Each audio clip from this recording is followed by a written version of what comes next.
नमस्कार, आवाज समाचार देख रहे हैं आप और आपके साथ मैं हूं स्मिता रिशाल। वक्त हो गया है 4 बजे की तमाम अहम और बड़ी खबरों का, जिस पर करेंगे नजर। लेकिन उससे पहले नजर इस वक्त की हेडलाइंस पर।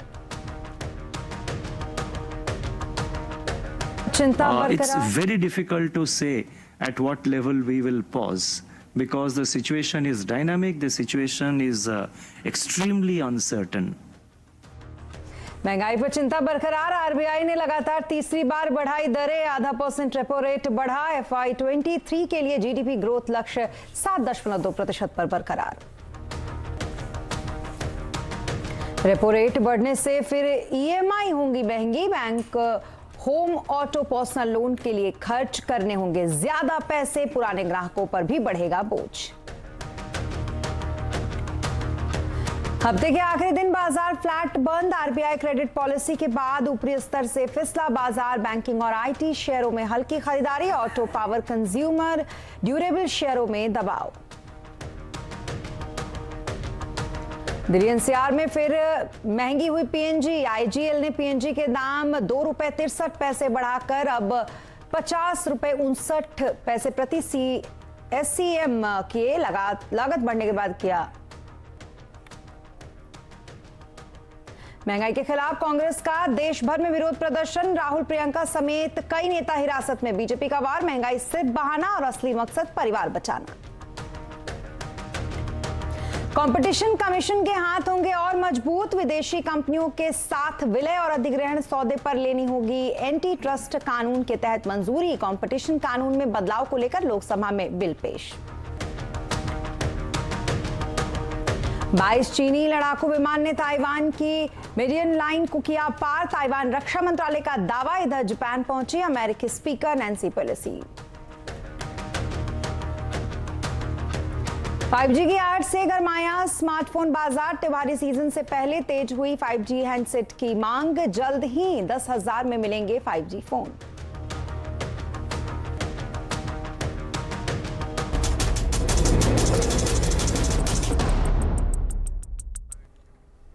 और बुलेटिन की शुरुआत सबसे पहले करेंगे क्रेडिट पॉलिसी से। जी हां, महंगाई अभी भी बहुत बड़ी चिंता है। महंगाई कंट्रोल करने के लिए क्रेडिट पॉलिसी में लगातार तीसरी बार आरबीआई ने दरें बढ़ाकर यहां से प्री कोविड लेवल पर ला दिया है। 0.5% की बढ़ोतरी के साथ ही अब रेपो रेट बढ़ाकर 5.4% पर चला गया है।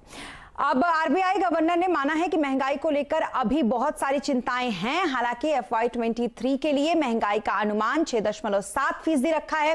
तो वहीं ग्रोथ यानी कि जीडीपी को लेकर आरबीआई ने कहा है कि FY23 में ये 7.2% रहेगी। तो वहीं आरबीआई गवर्नर का मानना है कि अभी ये कानून मुमकिन नहीं होगा। आखिर आरबीआई दरें बढ़ाने को कब तक रोकेगा, ये फिलहाल अभी मुमकिन नहीं होगा, ये कहना है आरबीआई गवर्नर का। Very uncertain situation, and it's not as if I am trying to answer to your question. It's not as if I am trying to be diplomatic or anything. It's very difficult to say at what level we will pause because the situation is dynamic, the situation is extremely uncertain. Inflation is projected at 6.7% in 2022-23, that is the current year, with Q2 at 7.1%, Q3 at 6.4%, and Q4 at 5.8%, with risks evenly balanced.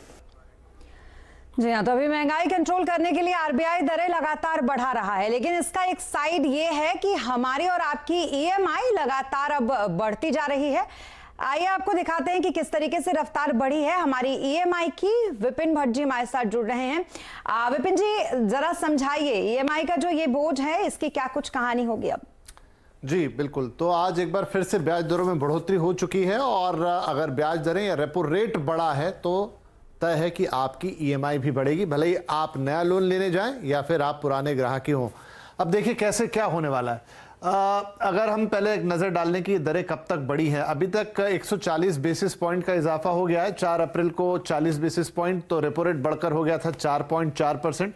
8 जून को फिर आधा % बढ़ाया तो almost 5% के आसपास पहुंच गया, और 5 अगस्त यानी कि आज इसमें फिर से आधा % की बढ़ोतरी हुई है। तो अब रेपो रेट 5.4% पे, यानी करीब 1.5% के आसपास का जंप यहां पर आ गया है। अब थोड़े होम लोन के हिसाब से इसको समझ लेते हैं कि आपका होम लोन और उस पर जो ब्याज आपको लगता है उसमें क्या परिवर्तन आया। 4 अप्रैल को अगर वो दर 7% थी तो बढ़कर हो गई 7.4%। 8 जून में जब बढ़ोतरी हुई तो उस बढ़ोतरी के बाद जो दर 7.4% थी वो 7.9% पर पहुंची, और आज की बढ़ोतरी के बाद जो 7.9% पर पहुंच गई थी दर, वो 8.4% पर पहुंच चुकी है, यानी करीब 8.5% के आसपास को होम लोन अब हो गया। वैसे अलग अलग बैंक इसे अलग अलग तरीके से ट्रीट करते हैं, लेकिन एक स्टैंडर्ड उदाहरण है हम आपको दे रहे हैं।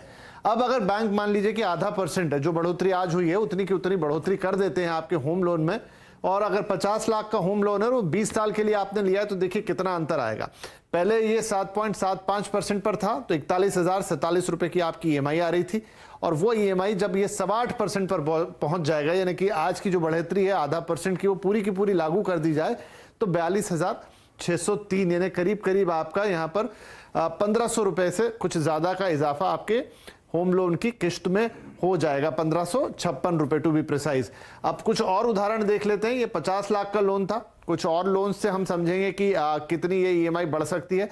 आगे बढ़ाते हैं इसको। अगर यही आप 1 करोड़ का लोन ले लें या कोई दूसरा ले लें तो वहां पर उसी प्रोपोर्शन में आपकी EMI बढ़ जाएगी। इंपॉर्टेंट यहां पर ये होगा स्मिता कि नए ग्राहकों को तो लोन महंगा मिलेगा ही बढ़ी हुई दर पे, बल्कि शायद एक बार गुंजाइश बन जाए कि उनको शायद सस्ता लोन मिले। लेकिन जो होम लोन एक्सटर्नल बेंचमार्क यानी कि रेपो रेट से जुड़े हैं, तो जितना रेपो रेट बढ़ता है उतनी ही बढ़ोतरी उनमें हो जाती है। तो खास तौर पर जिन लोगों ने थोड़े दिन पहले सस्ते लोन लिए थे उनके लिए थोड़ी मुश्किलें यहां पर बढ़ेंगी।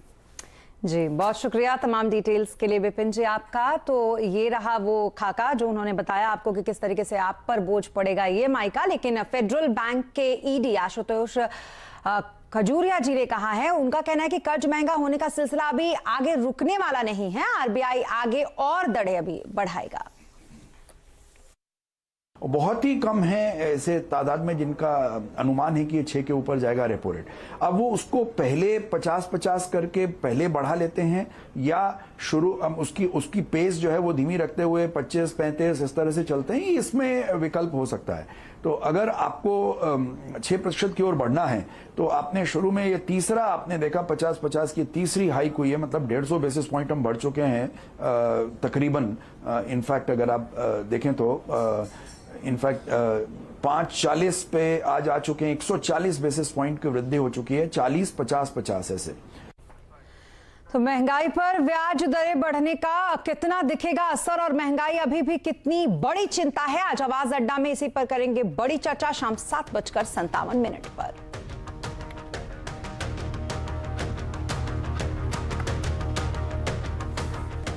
और अब बात करेंगे मार्केट की। हफ्ते के आखिरी दिन बाजार फ्लैट पर बंद हुआ। RBI क्रेडिट पॉलिसी के बाद बाजार ऊपरी स्तर से फिसल गया। सेंसेक्स 79 पॉइंट चढ़कर आज 58,388 पर, और निफ्टी 16 पॉइंट चढ़कर आज 17,398 पर बंद हुआ। मिड कैप शेयरों में हल्की खरीदारी रही।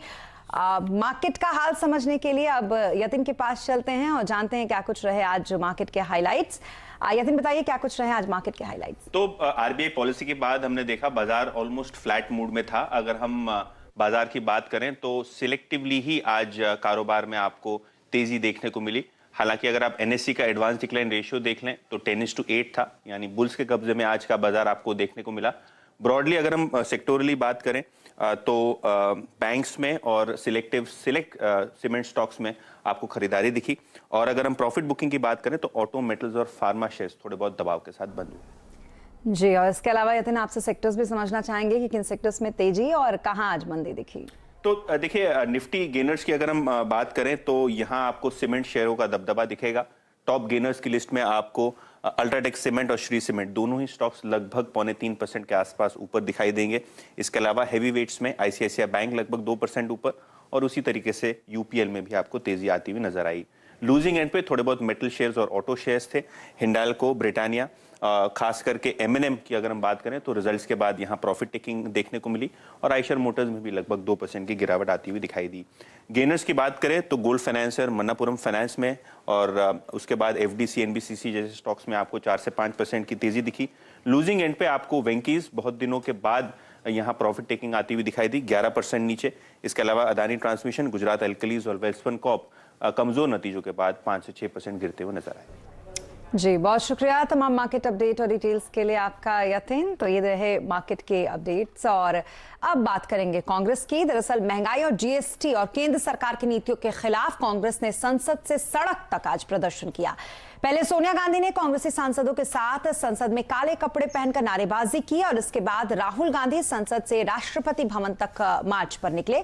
उन्हें पुलिस ने वहां रोक दिया और हिरासत में ले लिया। इसके बाद पार्टी मुख्यालय में मौजूद प्रियंका गांधी ने मोर्चा संभाला और वो अपने सांसदों के साथ पीएम आवास घेरने के लिए निकली, पर उन्हें भी पुलिस ने आगे नहीं बढ़ने दिया।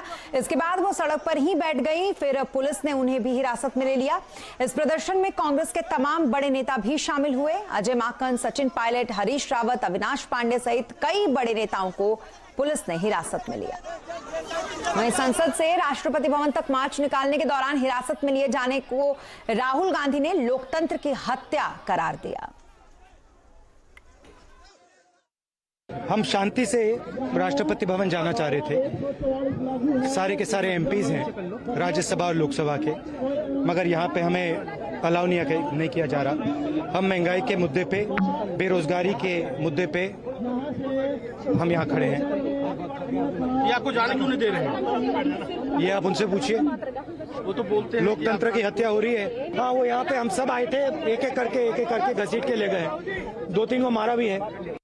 कांग्रेस के इस प्रदर्शन पर बीजेपी ने पलटवार किया। बीजेपी नेता रविशंकर प्रसाद ने कहा कि कांग्रेस के लिए महंगाई, बेरोजगारी तो बहाना है, मकसद ईडी को डराना है। जब भी चर्चा होती है तो कांग्रेस पार्टी चर्चा करके भाग जाती है। साफ झूठ बोला राहुल गांधी ने। मैं आरोप जिम्मेदारी से लगा रहा हूं। अभी 2 दिन पहले जो सदन की चर्चा हुई उसमें कांग्रेस पार्टी के लोगों ने भाग लिया कि नहीं लिया? बड़े तीखे निम्न स्तर के आरोप लगाए कि नहीं लगाए? तो महंगाई और बेरोजगारी एक बहाना है, सही कारण है ईडी को धमकाना, डराना और परिवार को बचाना। तो इधर महंगाई पर कांग्रेस के विरोध प्रदर्शन के बीच दिल्ली वालों को एक बार फिर महंगाई का जबरदस्त झटका लगा है। दिल्ली एनसीआर में एक बार फिर पीएनजी के दाम बढ़ गए हैं। इंद्रप्रस्थ गैस लिमिटेड ने पीएनजी के दाम में प्रति यूनिट 2.36 यानी कि 2 रुपए 63 पैसे की बढ़ोतरी कर दी।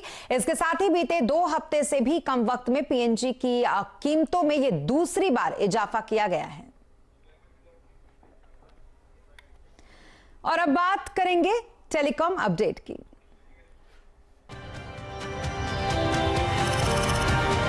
CNBC Awaaz and Salazar Techno Engineering present Telecom Update.